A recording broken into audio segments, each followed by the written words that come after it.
இன்றைக்கி என்ன சமையல் பார்க்கலாம் வாங்க. வழக்கம் போல் சுட சுட சோறு தான். சுட சுட சோறுக்கு இன்றைக்கி கொஞ்சம் ஸ்பெஷலான குழம்பு. எனக்கு ஸ்பெஷல்னு சொல்லணும்.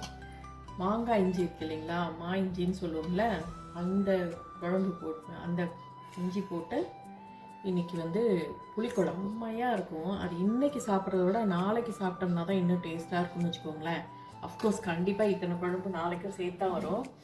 மாங்காய் இஞ்சின்னா என்ன அப்படின்னு நினைப்பீங்க. பாருங்க, இது மாதிரி இஞ்சி மாதிரி தான் இருக்கும்.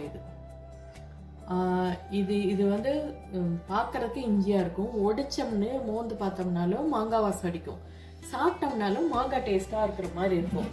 இந்த மாங்காய் இருக்குல்ல, கிளிமூக்கு மாங்காய், அது சாப்பிட்டா எப்படி இருக்கும் அந்த மாதிரி டேஸ்ட் இருக்கும். இதுக்கு தொட்டுக்க பார்த்தீங்கன்னா ரெண்டுமே நல்ல காம்பினேஷன் தான். பரங்கிக்காய் பொரியல் கூடவே அவரைக்காய் பொரியல் நல்ல காம்பினேஷன் தான் ரெண்டுமே. அவரைக்காய் பொரியல் தூள் போட்டு செஞ்சது, பரங்கிக்காய் பொரியல் பச்சை மிளகா போட்டு செஞ்சது. கூட ரசம் இருக்குது, தயிர் இருக்குது.